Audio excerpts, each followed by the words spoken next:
Pintar ya tanya. Gimana Bu Tami hari ini? Perasaannya gimana?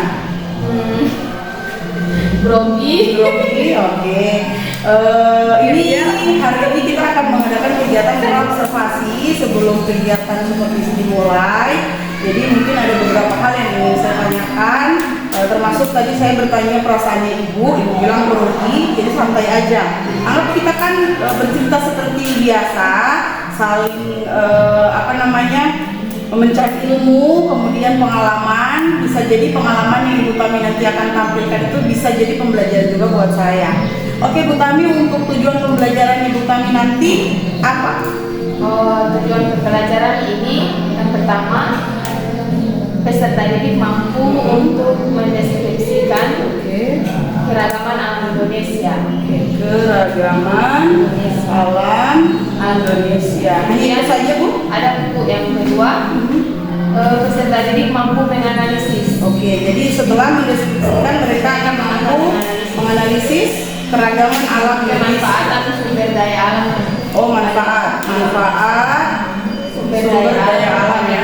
Oke. Kemudian yang ketiga itu peserta didik mampu merancang. Jadi merancang upaya meningkatkan kualitas sumber daya manusia. Ada di Indonesia. Sumber daya alam atau manusia? Sumber daya alam ya yang ada di Indonesia.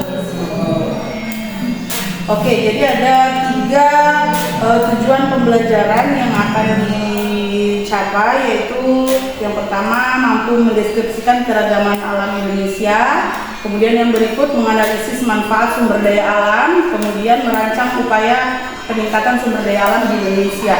Selanjutnya Ibu Tami, untuk area pengembangan yang hendak dicapai apa?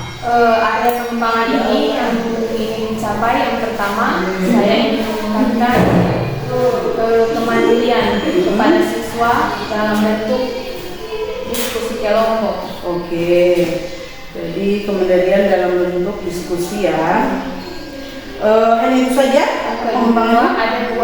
Kemudian ingin meningkatkan tanggung jawab mereka atau tanggung jawab siswa dalam pembelajaran atau dalam diskusi kelompok. Oke, dalam diskusi kelompok. Jadi untuk hal yang ingin dikembangkan itu ada 2. Yang pertama kemandirian siswa dalam diskusi nanti. Selanjutnya tanggung jawab dalam diskusi kelompok. Baik, selanjutnya Ibu Tami, untuk strategi yang Ibu siapkan apa? Strateginya yaitu pertama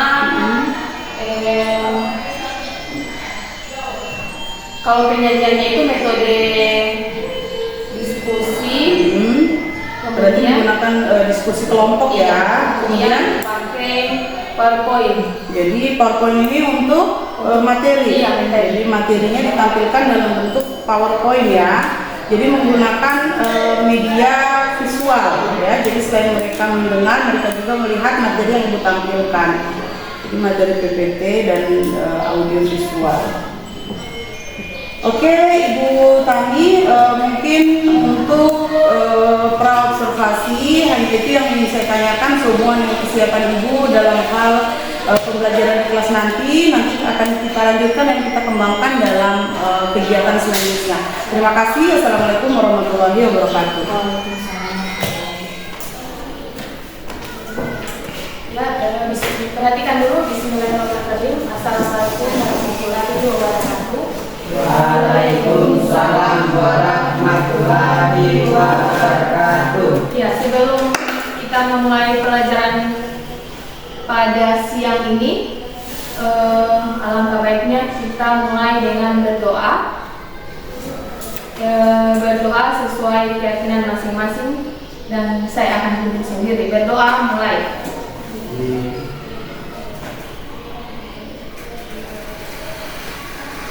Selesai.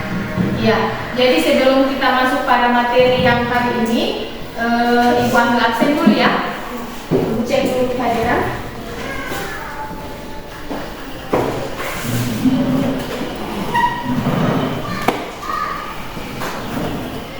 Abdul Talib Moilu, Abdullah Gobel, Ahmad Musiki hadir, Al-Muhaimin, Ismail Wadipulu, Amelia Ismail.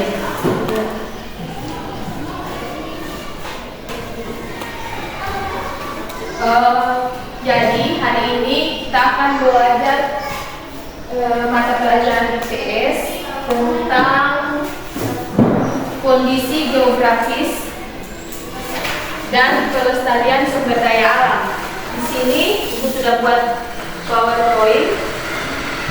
Perhatikan tujuan pembelajaran kita yang pertama mendeskripsikan keragaman alam Indonesia, kemudian menganalisis pemanfaatan sumber daya alam Indonesia, merancang upaya meningkatkan kualitas sumber daya manusia yang ada di Indonesia seperti yang kalian lihat di LCD, kemudian menganalisis peran lembaga sosial dalam pemanfaatan sumber daya alam dan sumber daya manusia, dan yang terakhir menghubungkan kondisi geografis dengan kegiatan ekonomi yang kedatangan Hindu-Buddha di Indonesia.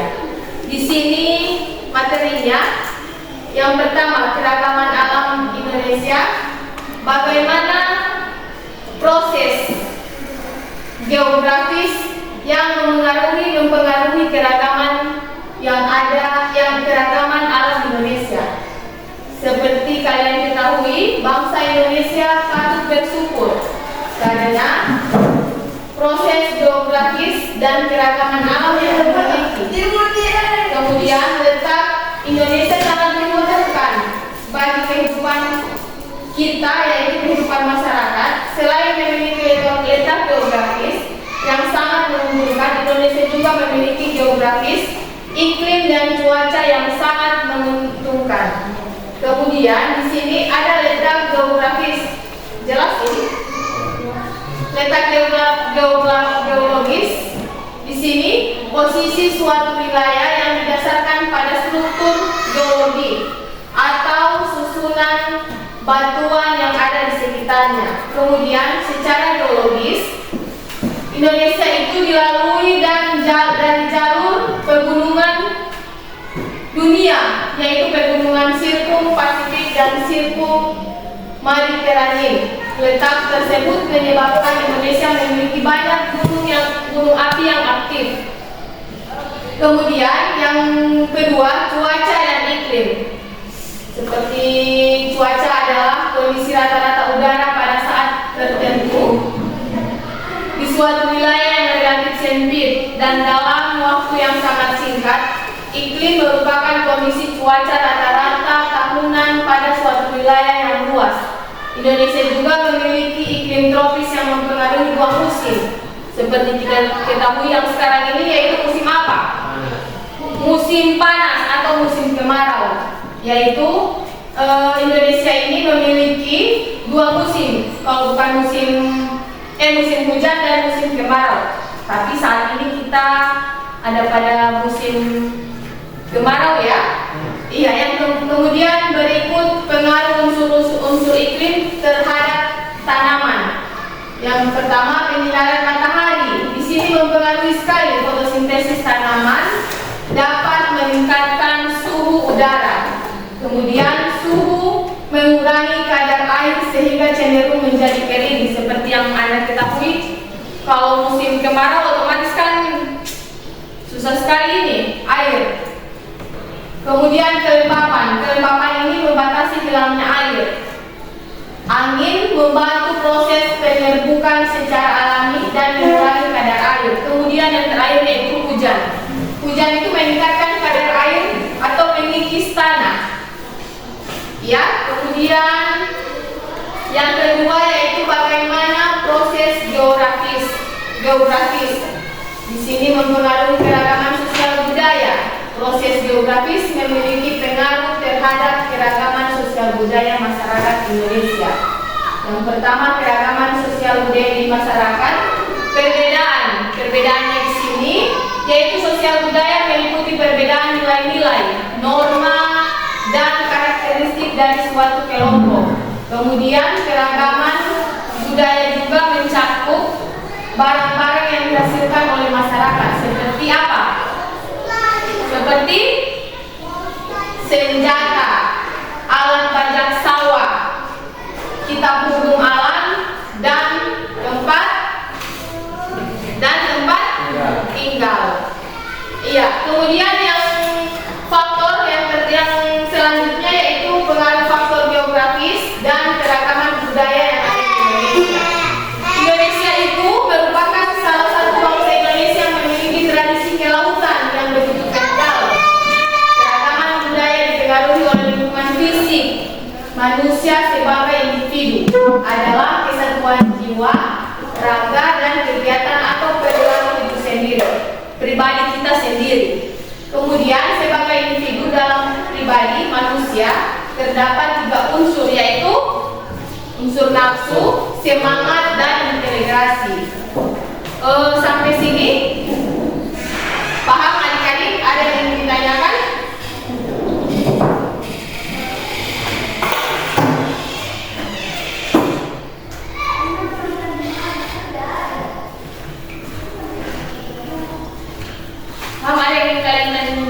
Kalau tidak ada nanti ibu bagi 2 kelompok, berhubung kalian hanya 5 orang, jadi ibu bagi kelompok kau bergabung dengan kelompok yang sana. Jadi kalian 3 orang, ibu 2 orang.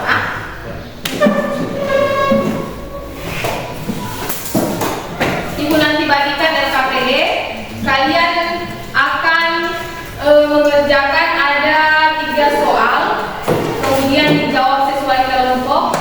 Ibu kasih waktu sekitar 10 menit. Kemudian kalian presentasikan sesuai kelompoknya kalian masing-masing. Paham? Satu kelompok.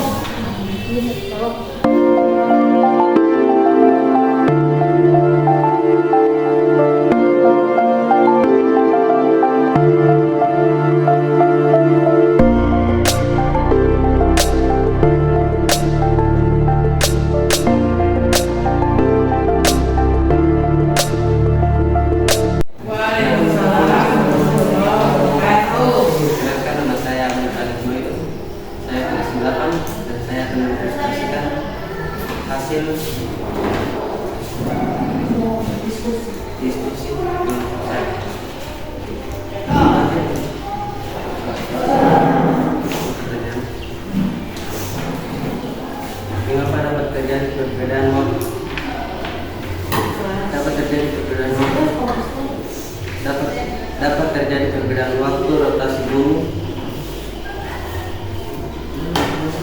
yaitu rotasi bumi.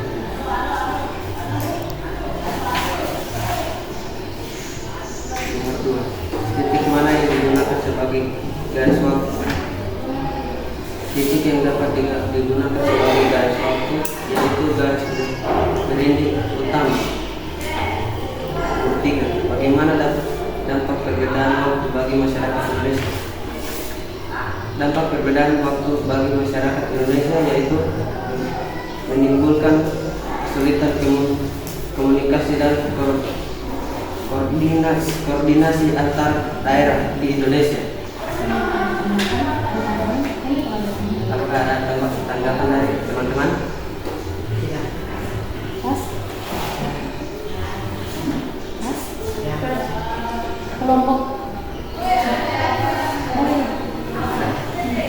Kelompok 2.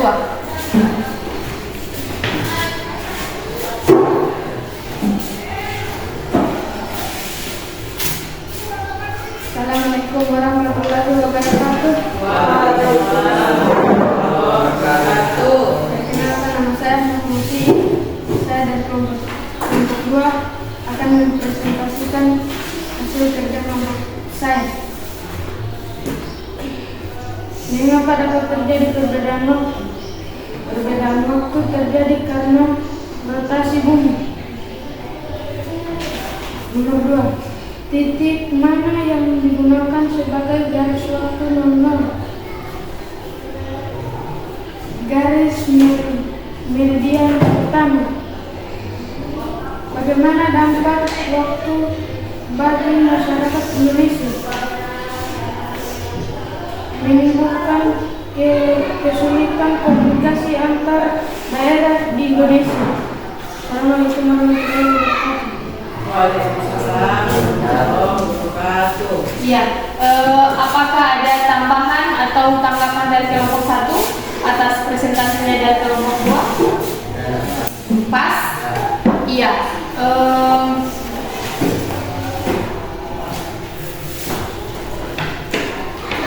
Jadi materi kita yang pada hari ini tentang kondisi geografis dan kelestarian sumber daya alam. Jadi berhubung sudah tidak ada lagi pertanyaan atau tanggapan dari kalian, Ibu tutup ya, Ibu pertemuan kita hari ini sampai di sini dulu. Terima kasih atas kerjasama dari kalian. Semoga kita akan bertemu minggu depan dengan materi yang selanjutnya. Oke, Assalamualaikum warahmatullahi wabarakatuh. Waalaikumsalam warahmatullahi wabarakatuh. Assalamualaikum warahmatullahi wabarakatuh. Waalaikumsalam warahmatullahi wabarakatuh. Baik, pada hari ini saya akan melakukan kegiatan dari rangkaian observasi supervisi pembelajaran. Pada hari ini akan dilakukan pasca observasi terhadap guru yang telah saya lakukan observasi pembelajaran di kelas. Pada hari ini saya CGP Angkatan 8 Nini Rohayani, kemudian dihadiri juga oleh Bapak pengajar praktik yaitu Bapak Abdul Halim Panigoro, dan juga ada Ibu guru mata pelajaran IPS Ibu Hendrika Utami Soleh yang akan sama-sama hari ini melakukan kegiatan pasca observasi supervisi pembelajaran. Baik, langsung saja. Ibu Tami sehat? Alhamdulillah sehat. Ya, alhamdulillah. Bagaimana perasaan Ibu Tami setelah melakukan pembelajaran di kelas kemarin? Perasaannya itu nervous, kemudian agak grogi sedikit. Oh, grogi ya. Tapi kalau sekarang sudah enggak ya? Iya. Alhamdulillah kegiatan kemarin sudah kita laksanakan.